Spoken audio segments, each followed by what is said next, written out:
Comunidad Cristiana El Rebaño de Bello, un lugar para crecer.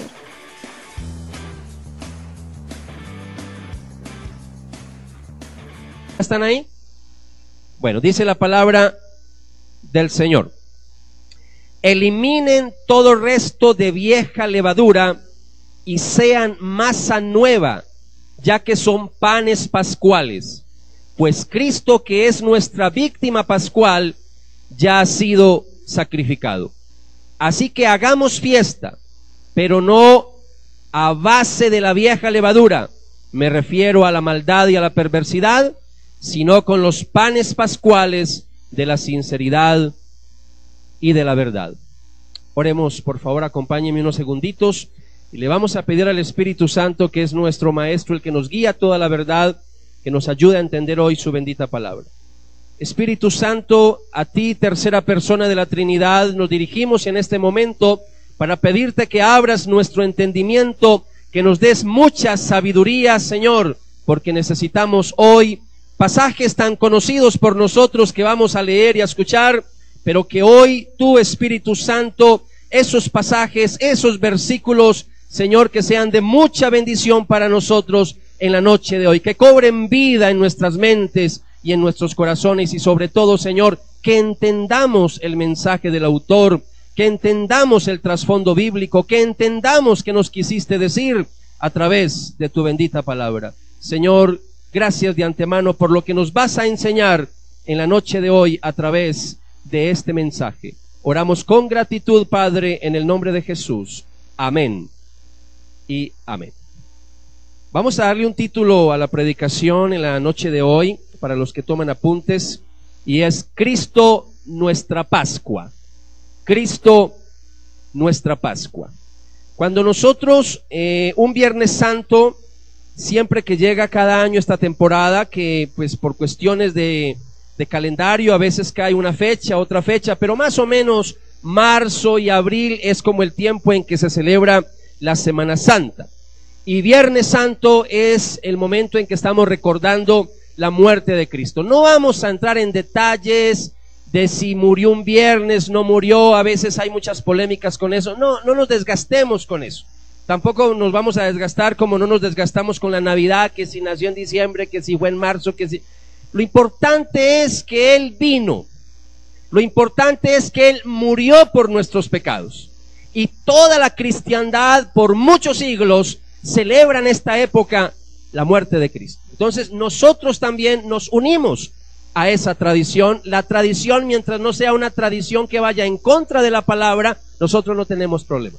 Pero si la tradición no tiene nada que ver, no va en contra de la palabra, nosotros nos unimos a esa tradición porque sabemos que es una tradición bonita. Y hoy estamos recordando la muerte de Cristo.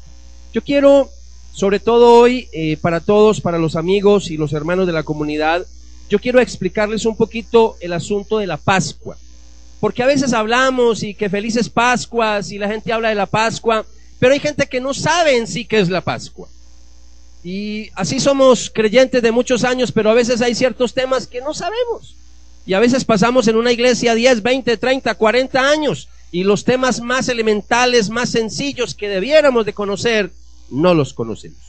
Cuando hablamos de la Pascua, usted y yo sabemos, cuando leemos el Antiguo Testamento, que una vez en el año, allá más o menos por la primavera, el pueblo de Israel siempre ha estado acostumbrado, y eso debido obviamente a una ordenanza, a un mandato de la palabra del Señor, ellos celebran la Pascua, y la celebran una vez al año, y la forma en que los judíos en la Biblia, y en el día de hoy todavía algunos judíos celebran la Pascua, es que cuando cae esta fecha especial, más o menos en primavera, ellos lo que hacen es que se reúnen como familia y un corderito menos de un año lo sacrifican y lo comen como familia y recuerdan con eso sobre todo la salida del pueblo de Israel de Egipto.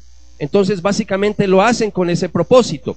La primera Pascua, uno tiene que ir al Antiguo Testamento para darse cuenta dónde ocurrió la primera Pascua. Entonces yo les voy a mostrar así muy rápidamente, porque a mí me interesa llegar más adelante, es a que analicemos el pasaje que leí al comienzo de Primera de Corintios, capítulo 5. Pero vamos a ir así rápidamente, y los que tienen Biblia, y si no tiene Biblia, pues va a escuchar con atención.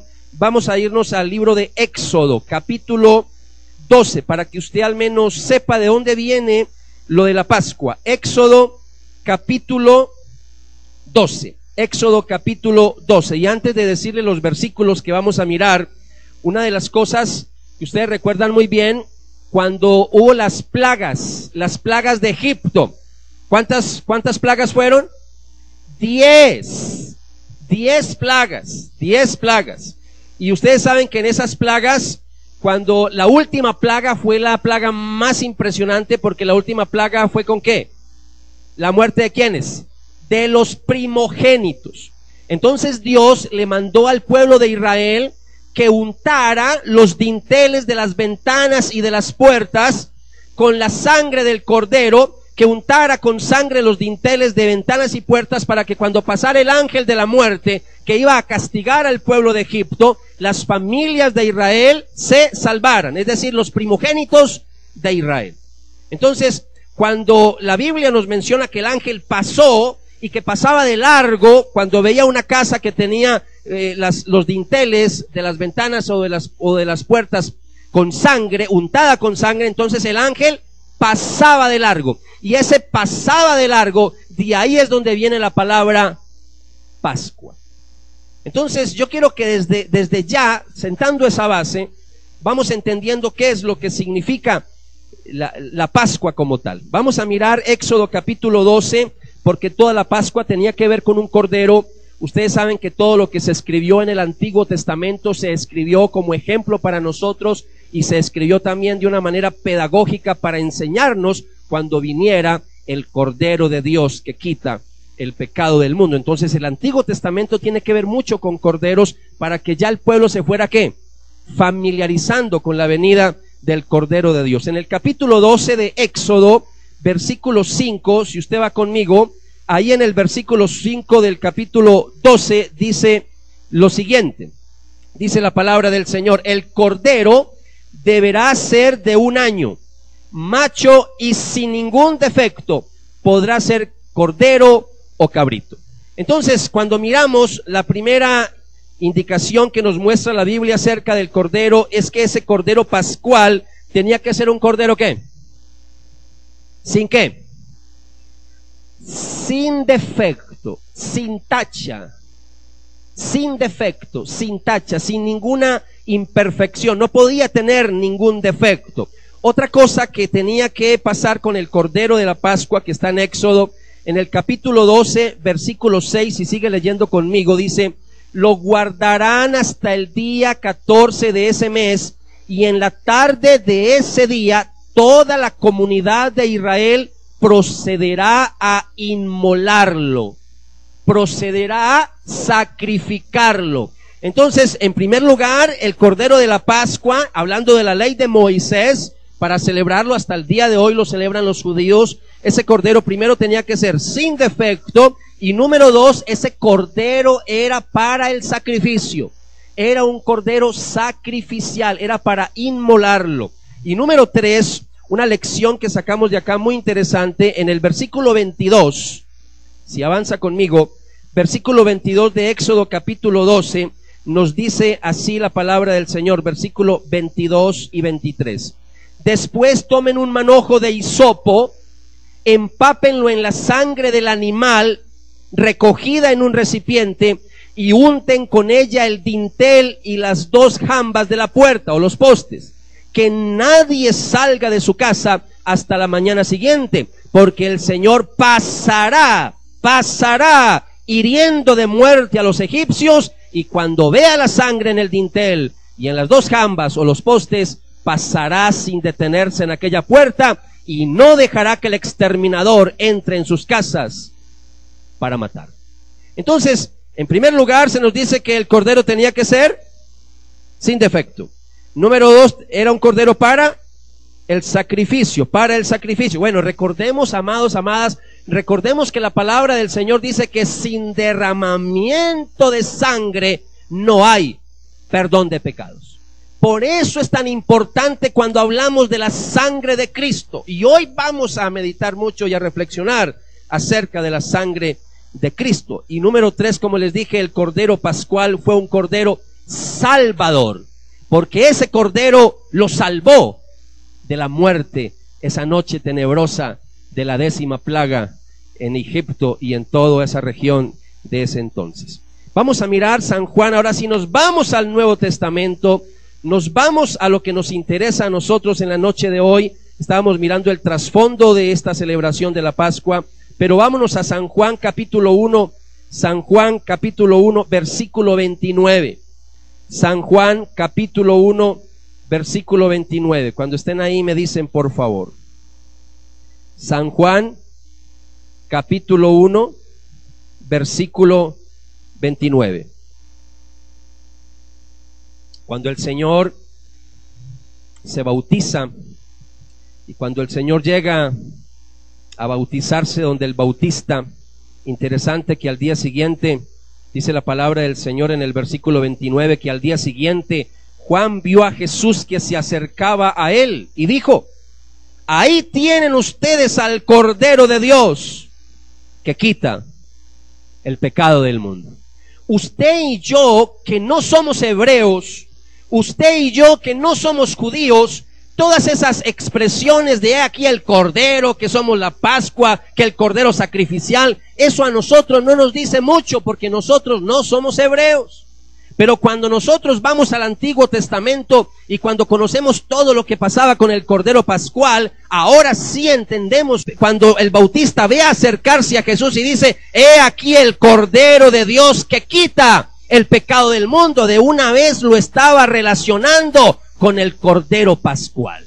Y muchos de pronto no entendieron, pero muchos de sus discípulos sí entendieron y por eso lo aceptaron y lo reconocieron como el Mesías. Por eso hoy, amados y amadas, amigos, amigas, yo quiero compartir con ustedes brevemente, quiero compartir varias cositas acerca de Jesús como Cordero. Porque lo que hablamos del Antiguo Testamento era a modo de introducción para que supiéramos la base teológica de lo que vamos a compartir en la noche de hoy. Vamos a mirar entonces Jesús como Cordero. Si ustedes vieron, todas las canciones de esta noche hacían alusión ¿a qué? A que Jesús era el ¿qué? Él es el Cordero, Él es el Cordero de Dios. Entonces, basados en la Pascua, basados en Éxodo, en lo que está en el Antiguo Testamento, vamos a decir en primer lugar en el día de hoy, vamos a decir que Jesús es el Cordero sin defecto. Dijimos varias cosas del Cordero Pascual, ahora vamos a aplicarlas a Jesucristo porque Él es el Cordero Pascual, Él es el Cordero de Dios que murió por nosotros en la cruz del Calvario. Vámonos a Primera de Pedro capítulo 1. Primera de Pedro capítulo 1, versículo 18 y 19, una declaración del apóstol Pedro muy interesante acerca del Cordero Pascual, acerca de Jesús como Cordero. Primera de Pedro capítulo 1, versículo 18 y 19. ¿Ya están ahí? Deben de saber que han sido liberados de la estéril situación heredada de los mayores, no con bienes caducos como son el oro y la plata, sino con la sangre preciosa de Cristo, Cordero sin mancha y sin tacha.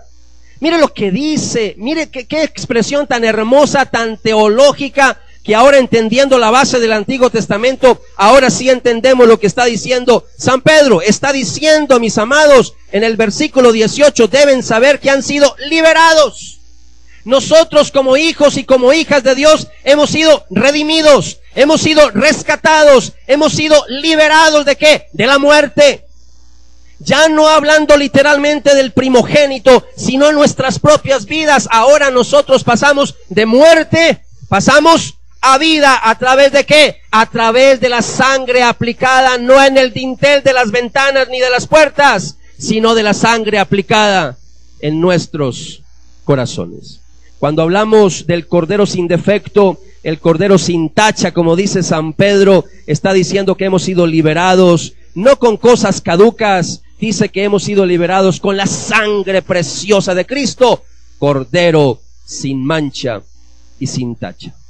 Durante el tiempo de Cristo, usted y yo tenemos que saber que los sacerdotes judíos, ellos ya habían empezado a criar, porque acuérdense que el templo fue destruido muchas veces y otra vez se volvía a construir. Herodes en la época de Jesús. Recuerde que en ese tiempo Herodes permitió que se reconstruyera otra vez el templo de Jerusalén, y los sacerdotes habían empezado otra vez la costumbre de criar corderitos. Y cuando la gente de muchos lugares lejanos de Jerusalén, todos los años que iban una sola vez a celebrar la Pascua, muchas personas venían de lugares muy lejos y a veces no traían el cordero, sino que lo compraban precisamente al lado del templo o en el templo mismo, a las afueras del templo. Entonces, en esa época los sacerdotes criaban corderos pascuales, los criaban en Belén, y usted y yo sabemos que Jesús nació. ¿En dónde nació Jesús? Nació en Belén. Y en ese momento, para que usted sepa, estamos hablando de una diferencia de unos 8 kilómetros de Belén a Jerusalén, y era interesante mirar cómo llevaban de Belén, llevaban esos corderitos, los llevaban hasta Jerusalén en la fiesta, en la época de la Pascua. Eran corderos que nacían para morir, eran corderos que estaban predestinados a morir y no podían pasar después de un año. Eran unos corderos muy especiales. Y cuando Jesús, interesante que cuando Jesús entró a Jerusalén el domingo de Ramos, que lo celebramos la semana pasada, ese domingo de Ramos o de Palmas, cuando Él entró montado en un asno, bajó, escúcheme bien, cuando Él entra ahí, Él cruza, baja por el monte de los Olivos, cruza el valle del Cedrón, sube al templo del monte, y al mismo tiempo que entraba en la ciudad, recuerde que la gente empezó a gritar. ¿Qué gritaba la gente?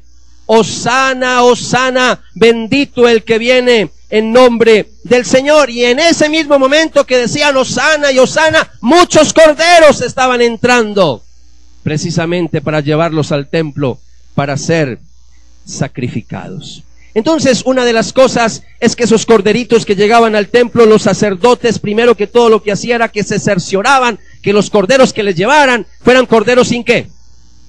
Sin defecto, que no tuvieran tacha, que no tuvieran nada, que no tuvieran ni nada que estuviera en contra de la palabra del Señor, que estuviera realmente estipulado según la ley de Moisés. Al mismo tiempo que los corderos eran analizados para que no tuvieran ningún defecto, Jesús también estaba siendo analizado, estudiado, para ver si era o no era el Mesías. Y recuerde muy bien que todos estaban examinando al mismo tiempo al Señor en el tiempo de la Pascua para saber si Él era el Mesías o no. Y el Cordero de Dios estaba siendo examinado ¿por quiénes? Lo examinaban los saduceos, lo examinaban los fariseos, los herodianos, los sacerdotes. Todo mundo estaba examinando ¿quién será este? Este sí será el Mesías, este sí será el Mesías del Antiguo Testamento. Y hasta algunas personas que no tenían nada que ver con el mundo religioso decían: nunca ningún hombre habló como él. Y el mismo Pilato, recuerde que cuando se lo presentaron, la última frase que dijo Pilato fue: no encuentro ninguna falta en este hombre. Así que mientras los corderos pascuales eran examinados, Jesús también era examinado. Y ustedes saben que por los apóstoles y por todo lo que nos dice la palabra del Señor, la revelación escrita de Dios, Jesús fue el Cordero sin mancha, Él fue el Cordero de Dios sin defecto. Y como dice en el versículo 18 el apóstol Pedro, dice que Él nos redimió, nos ha rescatado con un precio muy enorme, con un precio muy grande, con la sangre preciosa de Cristo, como de un Cordero sin mancha y sin tacha. En segundo lugar, cuando hablamos del Cordero Pascual, hablando de Jesús, no solamente Él es el Cordero sin defecto, sino que Él es el Cordero sacrificial. Y cuando hablamos que Él es el Cordero sacrificial, ahora sí, por favor, volvamos otra vez a 1 Corintios capítulo 5, el texto que leímos al comienzo de esta predicación. 1 Corintios capítulo 5, versículo 7, volvamos otra vez para que miremos lo que dice sobre el Cordero sacrificial, que es Cristo. Versículo 7. Dice la palabra del Señor: eliminen todo resto de vieja levadura. Aquí, ¿a quién le está hablando San Pablo aquí? ¿A quién?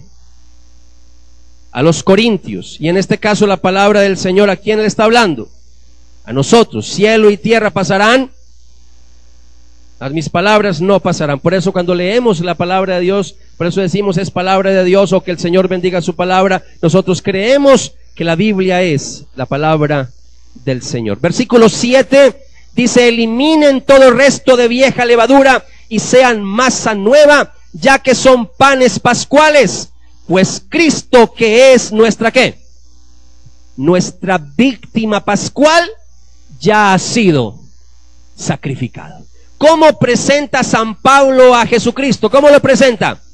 Como nuestra víctima pascual. Y está diciendo que Él es el Cordero de la Pascua, que ya fue sacrificado por cada uno de nosotros. Entonces Jesús es nuestra Pascua, quiere decir que Él se sacrificó, murió por cada uno de nosotros.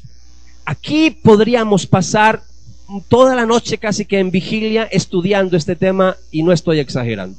Pero solamente le voy a mencionar un versículo más. Si quiere búsquelo, si no simplemente escuche. Le voy a leer algo que dice el autor de los Hebreos en el capítulo 9, versículo 12, hablando de lo que hizo Cristo, hablando del sacrificio de Cristo. Hebreos 9:12, dice el autor de los Hebreos: entró una vez por todas en el lugar santísimo, no con sangre de machos cabríos o de toros, sino con la suya propia, rescatándonos así para siempre.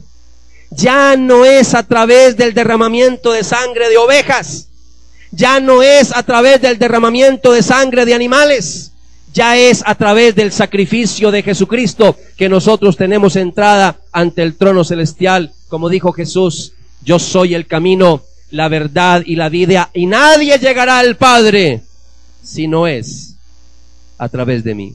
Cuando hablamos de que Jesús es el Cordero sacrificial, el día judío empezaba con la puesta del sol a las 6 de la tarde.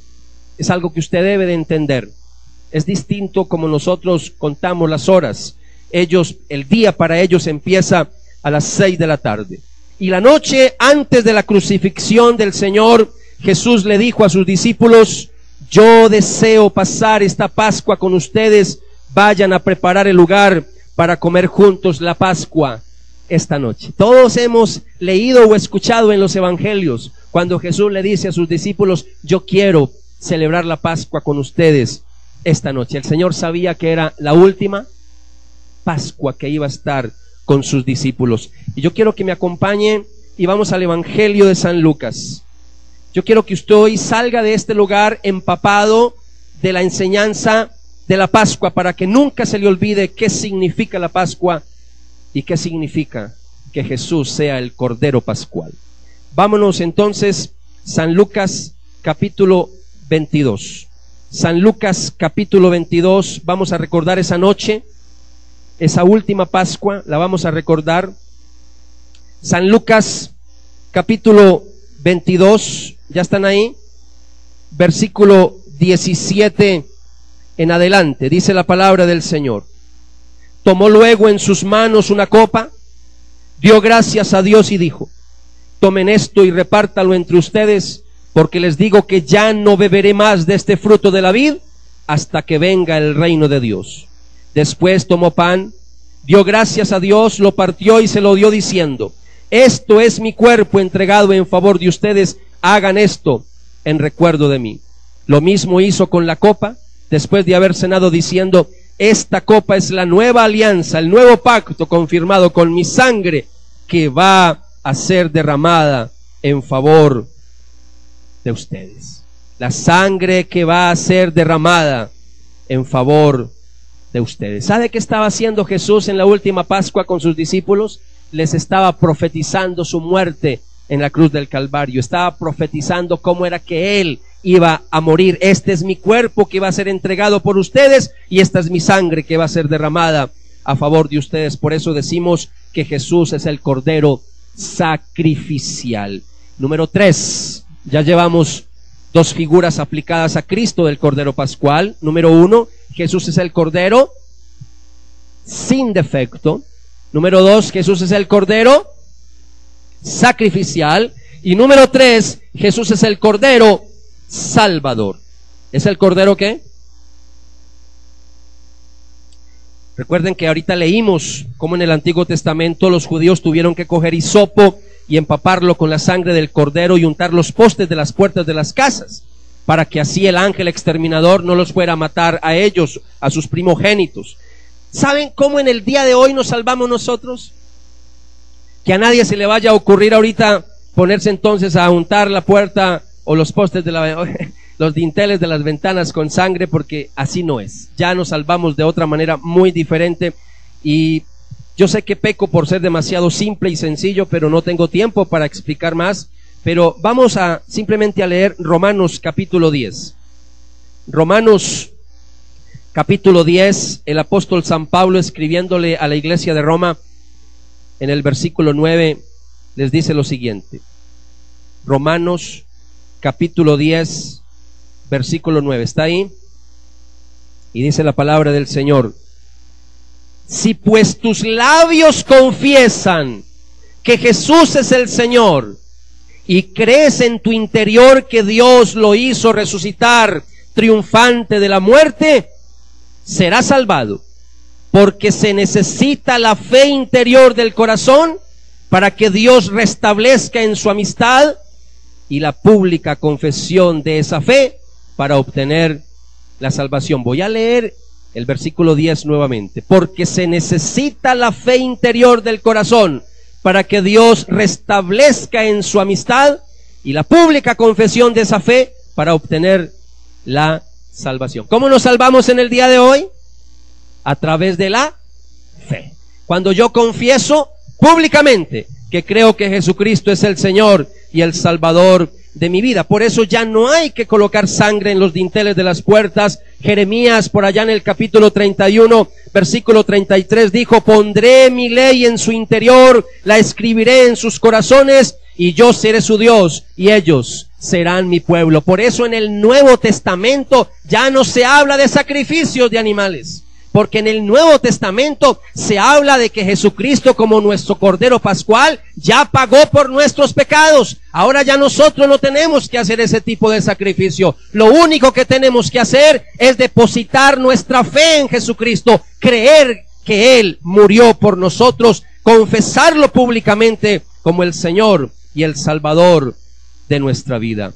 Jesús, el viernes como hoy, un viernes como hoy, si creemos que murió un viernes, y si no, pues sería otro día, pero un viernes, siguiendo la tradición, 3 de la tarde, los sacerdotes tomaron esos corderos perfectos y los sacrificaron en la tarde. La tarde en que Jesús murió, escúcheme bien, la tarde en que Jesús murió, en el mismo momento en que Él estaba muriendo en la cruz del Calvario, en ese mismo momento estaban degollando los corderos en el templo para celebrar la Pascua a los judíos. Y esto es algo impresionante para nosotros, para entender la enseñanza del Antiguo Testamento aplicada al Nuevo Testamento. Y recuerden que la palabra de Jesús cuando muere, recuerden que fue lo que dijo: consumado es. Tetelestai, consumado es. Es decir, la deuda ha sido cancelada, la deuda ha sido pagada. En ese momento, mis amados, se estaban degollando los corderos pascuales, pero el Cordero de Dios ya estaba muriendo ahí por todos los pecados de la humanidad. Bendito sea el nombre del Señor, gloria sea al Señor. ¿A usted no le da alegría saber que Jesús murió por nuestros pecados? Esto es algo maravilloso, el saber que estamos aquí, y precisamente es porque Cristo un día murió en la cruz del Calvario por nuestros pecados. Jesús es el Cordero sin mancha, Jesús es el Cordero para el sacrificio, Jesús es el Cordero Salvador. Pero en último lugar, yo quiero decir algo hoy, en último lugar, que va a ser una enseñanza como una aplicación para todos los que estamos acá. Jesús es el Cordero compartido. Jesús es el Cordero, ¿qué? Compartido. Ese Cordero, amados, las familias pascuales, las familias judías en el Antiguo Testamento, después de hacer todo el sacrificio, que ahora no tuve tiempo de explicar todo eso, pero ese cordero se lo comían, en la familia todos comían de ese cordero y celebraban, y eso se hacía con unas hierbas amargas, y había todo un proceso para recordar la salida del pueblo de la esclavitud de Egipto por más de 400 años y la libertad a través de Moisés cuando salieron al desierto. Entonces, cuando hablamos de que Jesús es el Cordero compartido, ahora es donde tenemos que volver otra vez a 1 Corintios capítulo 5 versículo 7 y versículo 8, que es el pasaje que estamos estudiando en el día de hoy. 1 Corintios capítulo 5 versículo 7 y versículo 8. Y antes de que entremos en detalle, para que miremos este punto, yo quiero explicarles un poquito, porque aquí dice, versículo 7, eliminen todo resto de vieja levadura. Y ustedes ven que habla mucho ahí de la levadura que se habla de masa nueva, ese es un lenguaje judío. Ese lenguaje usted y yo no lo conocemos. Por eso necesitamos explicar un poquito el trasfondo de lo que estamos hablando en el día de hoy. Otra forma de llamar a la Pascua, mis amados, para que entendamos un poquito el pasaje, otro nombre que se le daba a la Pascua era la fiesta de los panes sin levadura. La fiesta de los panes sin levadura. Era otro nombre que se le daba a la Pascua, ¿ok? Y recuerden que la historia es un poquito larga, pero se la voy a resumir. Cuando ocurre la última plaga, la de los primogénitos, como fue una cosa así intempestiva, entonces ellos les tocó, el mensaje es que les tocó salir ¿qué? Rápido, corriendo. Ellos no tuvieron tiempo de preparar la masa. No tuvieron tiempo. Les tocó sacar esa masa, sacar la masa del pan sin ¿qué? Sin levadura. Entonces, de ahí viene la tradición bíblica, la costumbre bíblica. Cuando ellos cada año celebran la Pascua, esa semana por 7 días comen pan sin levadura. Porque el pan sin levadura no sabe a nada, es insípido. Entonces, ellos por 7 días comen pan sin levadura. Y no solamente comen pan sin levadura, cuando comen el pan insípido, están recordando la salida de Egipto, del pueblo de Israel de Egipto, sino que también durante 7 días no puede haber levadura en la casa. Esa levadura tiene que salir de la casa.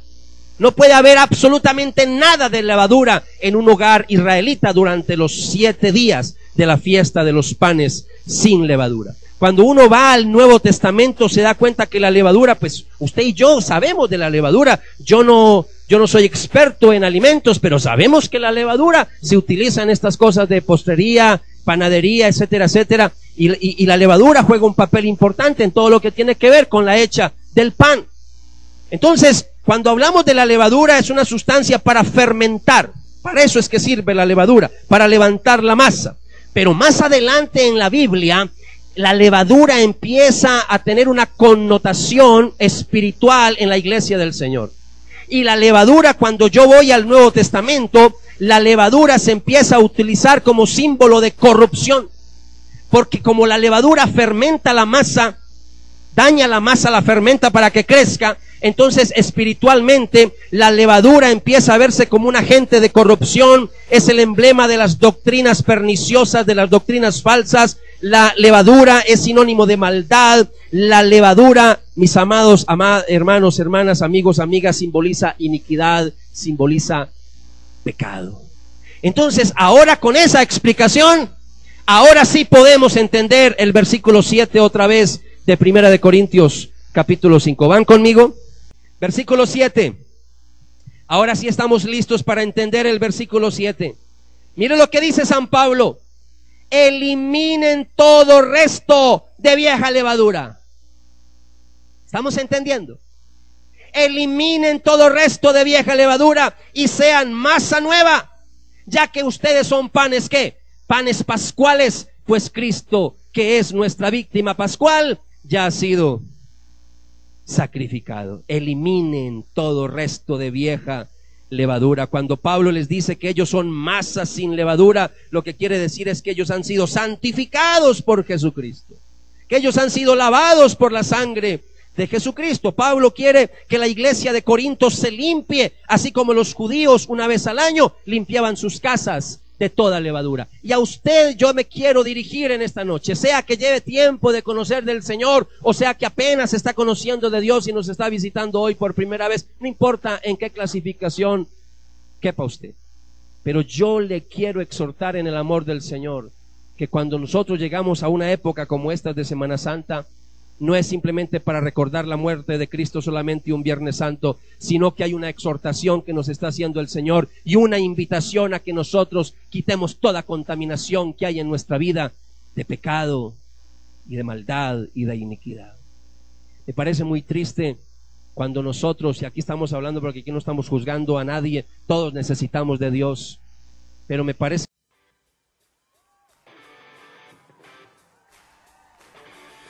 Gracias por escucharnos. Si deseas más información sobre nosotros, visítanos en nuestro sitio web www.rebano.net.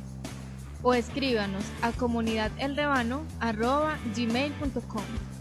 También puedes comunicarte con nosotros al teléfono 272-0733 o visítanos en nuestra celebración el día sábado a las 7 de la noche en la carrera 50, número 5270.